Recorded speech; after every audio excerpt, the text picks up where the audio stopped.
Pernah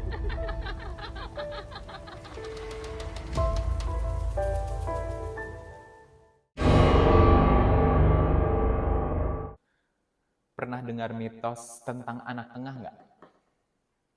Katanya anak tengah itu anak yang paling tidak dianggap dan paling sering terlupakan. Masa sih? Karena meskipun aku anak tengah, kedua orang tuaku sangat peduli padaku. Buktinya, walaupun sekarang kami tinggal terpisah, Papa dan Mama selalu menyempatkan diri mengunjungiku setiap akhir pekan. Mereka bahkan dengan senang hati bersedia membersihkan rumahku.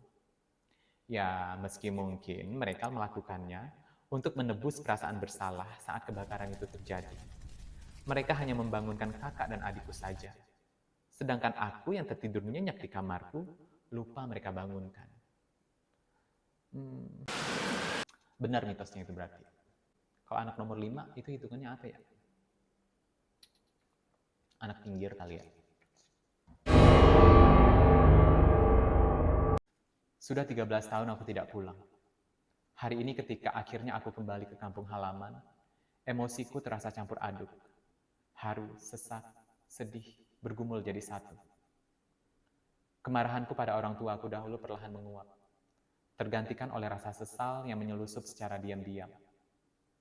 Kupandangi kedua orang tuaku yang menangis terseduh-seduh. Inginnya kupeluk tubuh renta mereka dan berkata, "Ma, Pak, Janu pulang. Maafkan Janu." Namun, sepertinya mereka tidak melihatku karena terlalu sibuk menangisi seonggok mayat yang baru diturunkan dari ambulan. Pulang-pulang udah jadi mayat. Amit-amit.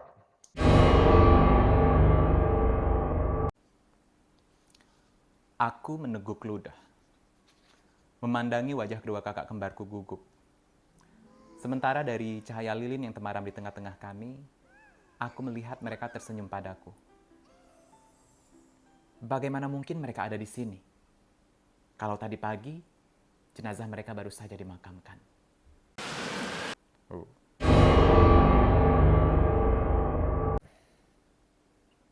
Aku benci wajahku. Karena wajah jelek ini aku sering dirundung. Bukan hanya diejek, mereka juga menyakitiku secara fisik. Didorong ke sana kemari, dijambak, diseret ke toilet, dan wajahku disiram dengan air kloset. Tidak cukup sampai di situ. Mereka lalu mengurungku di kamar mandi sekolah semalaman.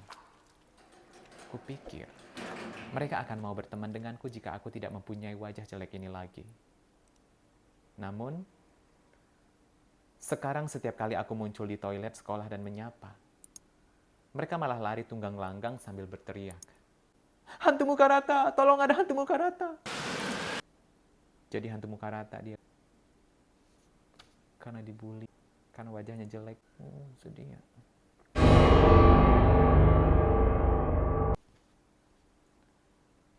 Sahabatku sangat sempurna. Dia cantik, kaya, dan memiliki tubuh yang ideal. Berkebalikan denganku yang miskin, jelek, dan kumal. Sebuah kesalahan jika aku berjalan berdua dengannya karena dia akan menjadi pusat perhatian. Karena keberadaanku di sisinya hanya membuat dia semakin terlihat berkilau.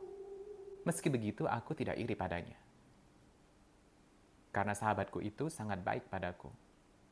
Dia bahkan bersedia masuk ke dalam koper besar ketika aku memintanya.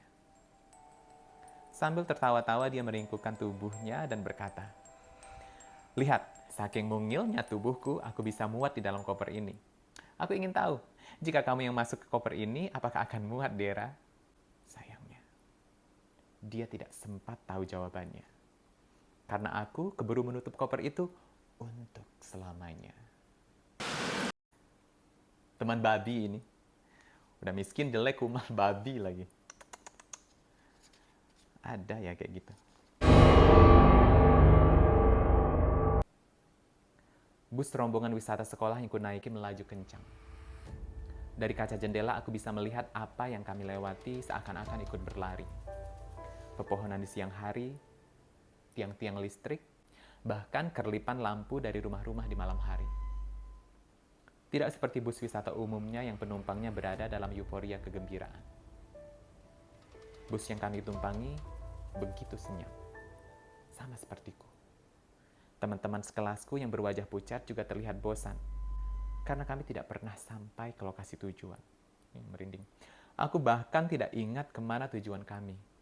Rasanya seperti sudah lama sekali bus ini tidak pernah berhenti. Lama sekali. Begini kali yang dirasain ada yang cerita-cerita bus hantu itu. Kayak gini kali ya perasaan hantunya. Iya nggak sih? Sahabatku bilang dia seorang psycho. Dia menikmati rasa sakit dan senang melihat orang menderita.